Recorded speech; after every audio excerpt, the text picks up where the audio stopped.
हरि शरणं हरि शरणं हरि शरणं हरि शरणं सुरभिशरणं सुरभिशरणं सुरभिशरणं सुरभिशरणं। हमारी आदि शक्ति सुरभि गौमाता के चरणों में कोटि कोटि प्रणाम वंदन। आपने भी देखा होगा कई कई गौशालाओं में बहुत कम जगह होती है, बहुत सीमित जगह होती है और वहाँ पर गौएं बहुत ज़्यादा रहती हैं। उनको कभी खोला नहीं जाता, उनकी रस्सी नहीं खोली जाती। गौ माता वहाँ पर बहुत दुखी रहती है। उनके नीचे से अच्छे से सफाई नहीं हो पाती। अगर ग्वाले वहाँ पर सफाई करते भी हैं तो गौ माता के टांगों पर डंडे मार मार कर बंदी गौ को मारते रहते हैं। तो गौ माँ जाए कहाँ, वहीं वो बेचारी उछलती रहती है।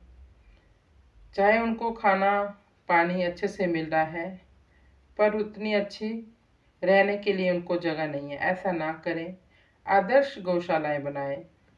गौशालाएं स्थापित करना और संचालित करना गौ सेवा का आदर्श स्वरूप नहीं है, वे तो एक आपद धर्म है। जब गौ माता ऐसे घूम रही होती है, वहाँ से लाकर एक गौशाला में लाकर बांध दो। ये तो वो बात है जैसे कोई कपूत अपने माता पिता को वृद्ध आश्रम में छोड़ देता है। ये वो वाली अवस्था है गौ माता की गौशालाओं में रहने की। कथा शुरू करने से पहले आप मेरे चैनल को सब्सक्राइब कर लें और कमेंट बॉक्स में जय गौ माता जरूर लिखें। एक बार नारद बर बीना, गावत हरि रस रही लय लीना। पहुँचे बद्री धाम विशाला, व्यास उदास रहे ते ही काला। जय गौ माँ जय जय सुर भीमा। एक बार नारद जी श्रेष्ठ वीणा पर हरि रस गान करते हुए लय अवस्था में लयलीन थे और विशाल बद्री धाम में पहुंच गए। उस समय व्यास जी उदास बैठे थे। नारद निज रहनी मुख गाई, पूरब जन्म दासी भई माई। विप्र एक गौ भक्ति प्रवीणा, संत सई तिनके घर कीना। जय गौ माँ जय जय गोपाल। नारद जी ने अपनी पूर्व कहानी स्वयं गाई, सभी सुना दी। पूर्व जन्म में मेरी माँ दासी थी। एक ब्राह्मण गौ भक्ति में प्रवीण थे, उनके घर में मुझे संत सेवा का अवसर मिला। 4 मास तह करे उनिवासु, तिनके चलत चला संग दासु। जब जननी देवे आदेशु, तब सुत धरे साधु को बेशु। जय गौ माँ जय जय गोपाल। संतों ने वहां पर चातुर्मास किया, 4 मास वहीं निवास किया। उनके चलने पर यह दास भी उनके साथ चलने लगा।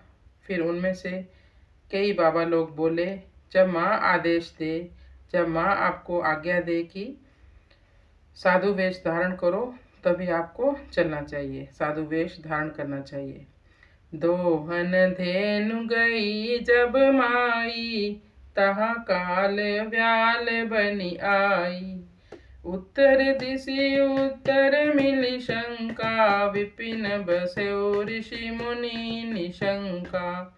जय गौ माँ जय जय गोपाल। गाय को धोने के लिए माता जब गई हुई थी, वहां सांप ने उसको काट लिया और मेरी माँ की वहीं तत्काल मृत्यु हो गई। फिर मैं उत्तर दिशा की ओर गया, जहाँ शंकाओं का उत्तर मिल जाता है एवं जंगलों में ऋषि मुनि निशंक होकर निवास करते हैं। वहां घूमता रहा। गंगा तट निर्मल मिला, सुंदर पीपर छाहा। धेनु चरावत हरि मिले, पकड़े मोरी बाँ। जय गौ माँ जय गोपाल। फिर उन साधुओं ने मुझे जो गुरु मंत्र दिया था उसका मैंने पाठ करना शुरू कर दिया और गंगा तट मिला, पीपल की छाया मिली, गाय चराते हुए हरि मिले और उन्होंने मेरी बाँह पकड़ ली। ऐसे उसको लगा। हरि दर्शन को स्वाद चखाई, सो घड़ी लगन कबहु पुनि आई। गौ सेवा सो जन्म बिताई, ब्रह्मा सुत नारद बनी आई। भगवान हरि के दर्शन का स्वाद चख लिया। जो वो साधु संतों की सेवा की थी, उसके फलस्वरूप प्रभु ने, हरि ने उनको स्वप्न में दर्शन दिए। अब तो स्वाद पड़ गया, हरि दर्शन की लालसा बढ़ गई, इसलिए वह घड़ी लगन पुनः कब आए इसी प्रतीक्षा में रहते थे। गौ सेवा में अपना वह जन्म बिता दिया। 10 जन्म में ब्रह्मा का बेटा नारद बनकर आया। 10 जन्म लगे ब्रह्मा का बेटा बनकर आने के लिए। इतनी भक्ति की नारद जी ने।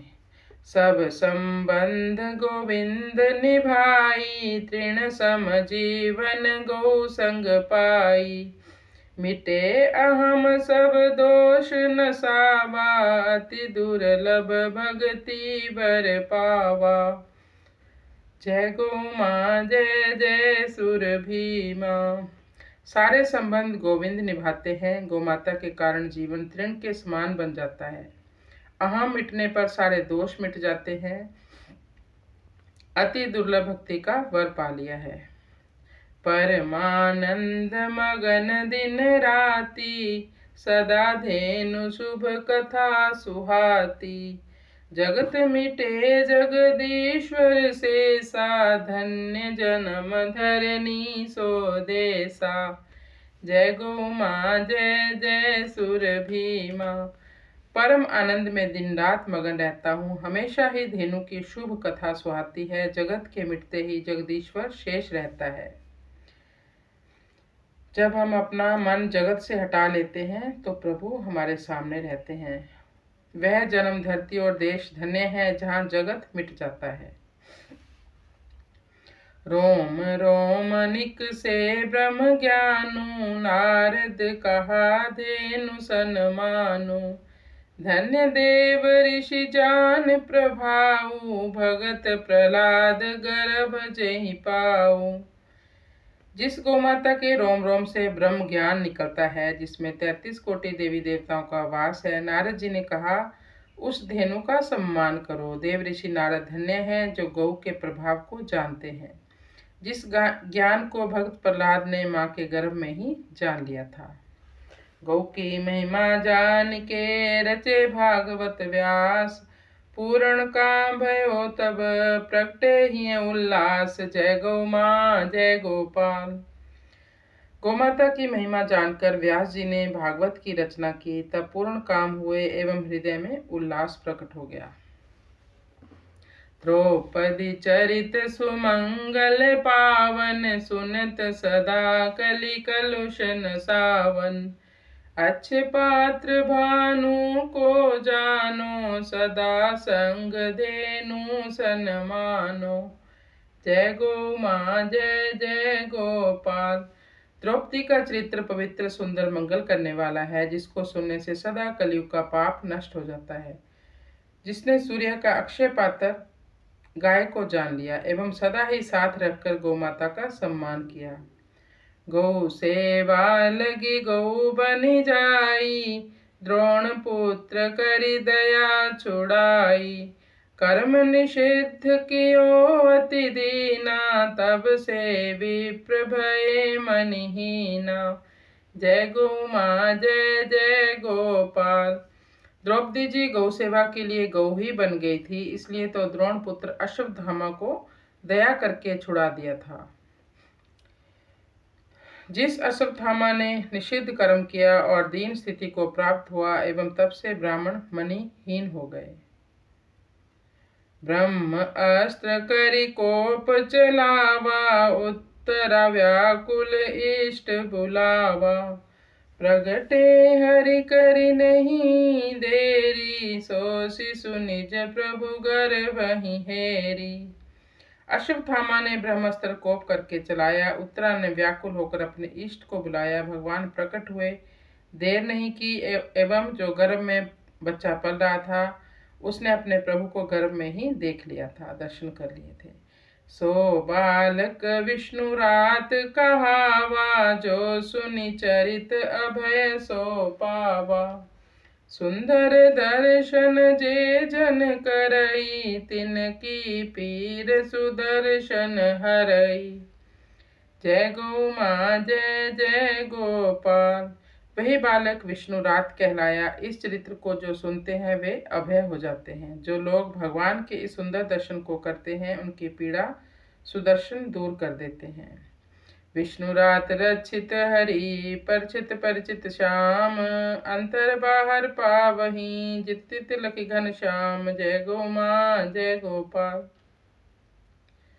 विष्णु रात हरि के द्वारा रक्षित हैं, परीक्षित श्याम से परिचित हैं, अंदर बाहर उसी की माया है, जहाँ तहाँ घनश्याम ही दिखता है।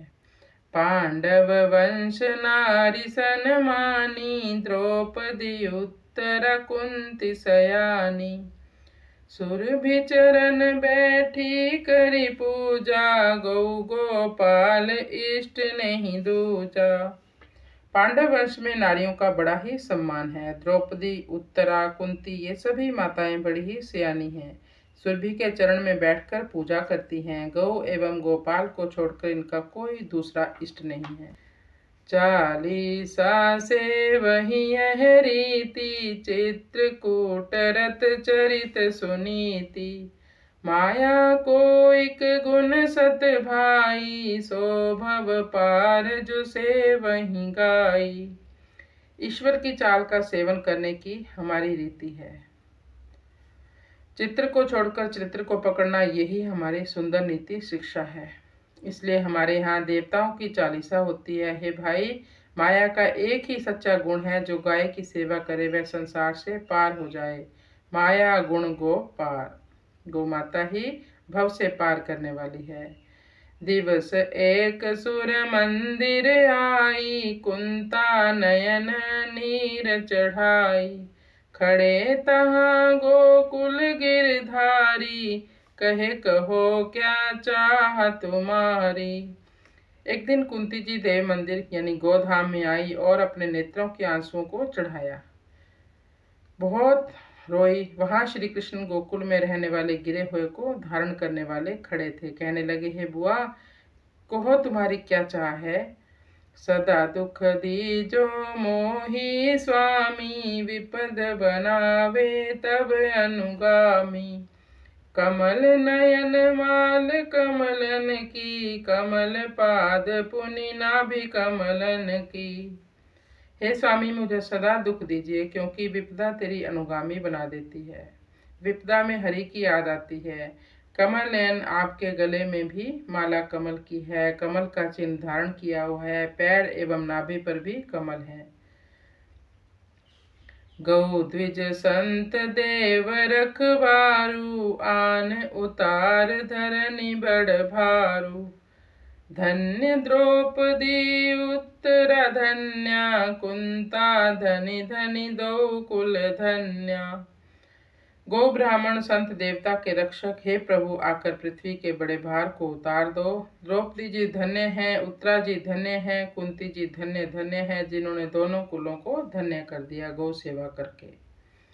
गंगा सुत धरनी पड़े, मुख गंगा जल पाई। करे प्रतीक्षा माँ सट, गो दर्शन हो जाई। जय गो माँ जय गोपाल। गंगा का पुत्र भीष्म धरती पर पड़ा है, मुख में गंगा जल प्राप्त कर लिया है, लेकिन 6 महीने प्रतीक्षा करा है कि गौ के दर्शन हो जाएं। उत्तरायण तब करहि प्रवेशु, उत्तर दिशि ऋषि हेम प्रदेशु। ऋषि धन गौ धन अर्चन करई, तिन दर्शन उत्तरायण कहई। उत्तरायण का प्रवेश हुआ। उत्तर दिशा ऋषियों की दिशा है एवं हिम प्रदेश है। ऋषियों का धन गोधन है। ऋषि लोग गायों की अर्चना करते हैं। उन गायों का दर्शन ही उत्तरायण कहा गया है। गोधूलि की बेला। गौ संग दर्श दिए गोपाला, पकरत पूंछ देव व्रत पाला। नभ मंडल की प्राण पयाना, दिन कर सरिस तेज पुंज आना। गोमाता के साथ गोपाल ने दर्शन दिए। गाय की पूंछ पकड़ते ही देवव्रत ने अपना व्रत पूरा किया। आकाश मंडल में प्राणों ने प्रवेश किया। सूर्य के समान एक दिव्य तेज निकला जो सूर्य में ही समा गया। परशुराम जो परशु उठाई, करे थापना धरनी गाई। सोपदेश भीष्म अंगीकारा, अंत काल गौ धाम सिधारा।